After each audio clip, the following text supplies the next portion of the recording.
दोस्तों, अगर आप बाज़ार में अपना पैसा इन्वेस्ट करना चाहते हैं तो अभी जुड़े एंजल ब्रोकिंग के साथ में, क्योंकि यहाँ आपको मिलती है एक अच्छी एडवाइस और भरोसेमंद सर्विस, और यहाँ अकाउंट ओपन करना भी है बिल्कुल फ्री ऑफ कॉस्ट। तो आज ही जुड़े एंजल ब्रोकिंग के साथ में। अकाउंट ओपनिंग लिंक डिस्क्रिप्शन में है। आज ही अपना अकाउंट ओपन कराएं। सबको स्क्रीन पर दिखाइएगा। हम जाने वाले हैं स्टॉकहोम, हम जाने वाले हैं अहमदाबाद और हम जाने वाले हैं संबलपुर। तो शुरुआत करते हैं अहमदाबाद से और रोशनी कपिल आपको आपकी स्क्रीन पे नजर आएंगी। रोशनी मैम, हाय, गुड आफ्टरनून। रोशनी मैम, कब से शेयर बाजार से जुड़े हो आप? कैसी रही आपकी इक्विटीज की जर्नी? सर काफी अच्छी रही। I almost begin 4 years back. तो तब मैंने हाई देखा था, उसके बाद कोविड टाइम से मैंने लो देखा सेंसेक्स का, and again we have regained so strongly. तो बहुत अच्छी जर्नी थी। हाँ, तो मतलब अच्छी जर्नी का मतलब हुआ, जर्नी तो इंटरेस्टिंग हो गई ऊपर नीचे, लेकिन आपने इवेंचुअली नेट नेट कमाया, घर पैसा आया, है ना? तभी अच्छा लग रहा है। जी बिल्कुल सर। तो मैम, अभी क्या दिक्कत आ रही है? राजेश सर के लिए पहली क्वेरी कौन सी? सर मेरे पास कैम्स है which I bought almost like Diwali से पहले 4-5 months back. I have 31 quantity of CAMS at the price of 3380। और ये कैम्स जब लिया था तो ये लॉन्ग टर्म के हिसाब से लिया था मैम, या कुछ ट्रेड वेड करने का मन था? किस अप्रोच से लिया था? सर मन तो ट्रेडिंग का ही था। आई वाज लाइक 1 month के लिए लिया था मैंने, but now I am invested in that. Trading का मन बनाया था और अब वो ट्रेडिंग कॉल से, क्योंकि अब लॉसेस हो गए ऑलमोस्ट 500 रुपए के, तो अभी फिलहाल के लिए रखा हुआ है। राजेश सर क्या करें भाई? मोमेंटम चेस किया होगा या बीटन डाउन? ये वैसे तो बहुत पिट गया, 4000 प्लस के स्तर भी दिखाए कैम्स ने, if I am not mistaken. क्या करना है कैम्स में राजेश सर? ये ऑफलेट जो प्रेशर वाला पॉइंट आया, आप कंसोलिडेशन का दौर, कैसे अप्रोच करना है कैम्स को? और मेरे अगर बाइंग से 450-500 रुपए नीचे है तो मेरी स्ट्रैटेजी क्या हो? देखिए रोशनी जी के लिए मैं पहले ये कहना चाहूँगा कि इन्होंने मन बनाया था ट्रेडिंग का और फिर ये इन्वेस्टमेंट में कन्वर्ट कर दी, ये गलत स्ट्रेटेजी है। आपको अगर कोई ट्रेडिंग की पोजीशन थी तो मैक्सिमम 5% का स्टॉप लॉस आपको अपने खरीद के दाम से रखना चाहिए था और वहाँ निकल जाना चाहिए था। अब खैर चूंकि जो हो गया सो हो गया। अगर कैम्स की बात की जाए तो एक शानदार कंपनी है, 70% से ऊपर इनका मार्केट शेयर है। प्राइस अभी बड़े म्यूचुअल फंड्स के ये आरटीए का काम करती हैं। आने वाले दिनों में जिस तरीके से फाइनेंशियल मार्केट अच्छा चल रहा है, मुझे लगता है इनकी भी कमाई में बढ़त होगी। कुछ दिन पहले जो दबाव देखने को मिला या अभी देखने को मिल रहा है वो इसलिए कि इनके एक प्रमोटर ने अपनी हिस्सेदारी बेची, तो थोड़ा दबाव है। लेकिन चक्कर ये है कि वैल्यूएशन इस वक्त भी हमें थोड़ा स्ट्रेच नज़र आता है। 3400-3500 के आसपास अगर किसी रैली में आए तो वहाँ पर एक निकल जाने का मन बनाए। कंपनी अच्छी होने के बावजूद वैल्यूएशंस थोड़े तगड़े हैं। इससे बेहतर हालात में मैं समझता हूँ CDSL या BSE रहेगा आपके लिए। तो यहाँ से स्विच करने का मन बनाया, और सही बात है, ट्रेडिंग का जब मानसिकता थी तो हमें मुश्किल होता है, हम रिटेल के लिए, लेकिन लॉसेज में एग्जिट कर लेना था एक लिमिट के बाद। संबलपुर से रितिका मैम जुड़ती हुई। रितिका मैम, हाय, गुड आफ्टरनून। रितिका मैम, आप कब से जुड़े हो शेयर बाजार से? आप करते क्या हो मैम? सर मैं IT प्रोफेशनल हूँ और मैं 1 साल से स्टॉक मार्केट में एक्टिव हूँ। IT प्रोफेशनल, 1 साल से स्टॉक मार्केट, और काम करते करते इक्विटी, ऑफिस वाले भी साथ में करते हैं क्या? नहीं, अभी वर्क फ्रॉम होम से कहाँ साथ में। अभी वर्क फ्रॉम कंटिन्यू हो रहा है क्या? जी हाँ। राजेश सर, आपका भी वर्क फ्रॉम होम चल रहा है? मेरा नहीं, मेरे बेटे का चल रहा है, वो भी इन्फोसिस में है, तो 2 साल से वर्क फ्रॉम होम ही है। सही है। शैल सर बुला लिया हम लोग को ऑफिस। राजेश सर, अच्छा, रितिका मैम, सवाल क्या है?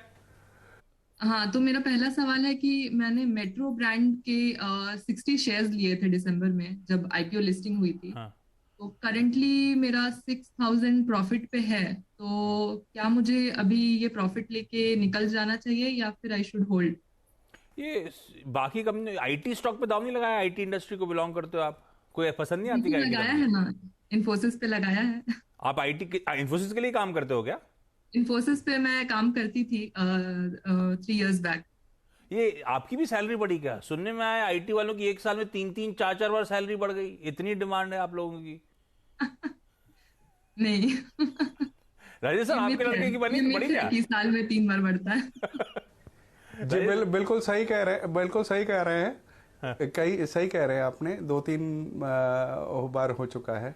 2-3 बार लड़के की सैलरी बढ़ गई 1 साल में? दो साल में 2-3 बार बढ़ गई। आजकल बच्चे बताते कहाँ हैं।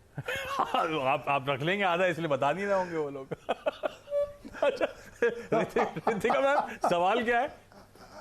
जी हाँ, तो आपने सवाल मेट्रो ये- बैंड, सॉरी पूछा मेट्रो बैंड ना 500 पे आईपीओ के समय का स्टॉक है। राजेश सर, आईपीओ के बाद जो रिजल्ट्स आए थे मेट्रो के, if I am not mistaken, बड़े स्ट्रांग आए थे। क्या करना है मेट्रो बैंड में? रखा हुआ माल, मिला हुआ माल रखे रहूं कि निकाल दूं 100 रुपए ऊपर? देखिए, अगर इनके समय की कोई पाबंदी ना हो या रुपए की जरूरत ना हो तो बिल्कुल बने रहें। आपने सही कहा, शानदार नतीजे आए थे। 100 करोड़ का मुनाफा आया था 60 करोड़ के सामने। 600 के आसपास स्टोर है, 260 नई खोलने की बात कर रहे हैं। और ये जो अनलॉक की प्रतिक्रिया चालू होगी और आस्ते आस्ते पूरे अनलॉक में हम लोग जाएंगे ना, तो ये कंजम्पशन स्टॉक्स में एक अच्छी बढ़त देखने को मिलेगी। क्योंकि इस लॉकडाउन में बहुत लोगों ने जूते वगैरह खरीदे नहीं। जूते में एक बड़ा ब्रांड है इनका, खुद का भी है और थर्ड पार्टी ब्रांड्स में की भी मार्केटिंग करते हैं। मैं समझता हूँ कि बहुत अच्छा इन्वेस्टमेंट है आपका। समय की पाबंदी ना हो, बिल्कुल बने रहें। हमारा अनुमान है साल भर में मौजूदा स्तर से 20 से 25% की बढ़त बिल्कुल हो सकती है। वही रखे रहे मेट्रो बैंड, बाकी नंबर्स वाकई स्ट्रांग थे। और मेरे ख्याल से एक नया इन्होंने एक्सक्लूसिव टाई अप भी स्टिच करा था। मुझे याद है रिजल्ट्स के बाद न्यूयॉर्क कंपनी में बातचीत जब हुई थी तब मैनेजमेंट बता रहा था। तो अच्छे प्लान्स भी हैं, रखे रहिए मैम। अच्छे लेवल्स पे आपको मिला हुआ है माल, तो कंफर्ट भी है एंट्री का। ऐश्वर्या सरस्वत आपको नजर आएंगी, और ऐश्वर्या हस्बैंड आईटी में है ना? जी सर। आज तो आईटी एक्सपोजर ज्यादा ही है चैनल पे। हस्बैंड की, आपके हस्बैंड की भी सैलरी बढ़ी क्या बहुत?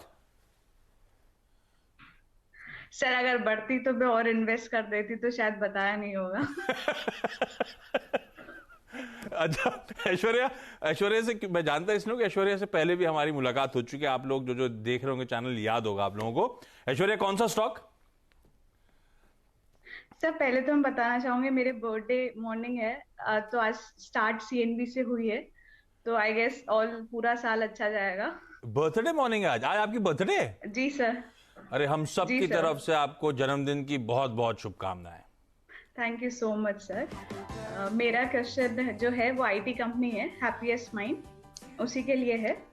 आईपीओ में अलॉट नहीं हुआ था सर, पर मैं लिस्टिंग से ही इसको एक्यूमुलेट कर रही हूँ। हाँ। तो मेरे पास 550 शेयर्स हैं at an average price of 330। 330 की बाइंग है? ये किसका आइडिया था, आपका था कि हस्बैंड का था हैप्पीएस्ट माइंड खरीदना? सर एक्चुअली सीएनबीसी का था, बिकॉज मैंने लिस्टिंग के टाइम भी देखा था हाँ। कि आप लोग के चैनल पे इसका रिव्यूज देखा था, और हस्बैंड भी क्लोजली इसको रिव्यू कर रहे थे, तो उनका भी काफी रिकमेंडेड। हस्बैंड कौन सी कंपनी में? हस्बैंड सर स्वेट बैंक में है, आईटी डिपार्टमेंट। Swedbank? जी। ये हमारे यहाँ पॉलिटिशियन के अकाउंट्स वहां पे हैं क्या?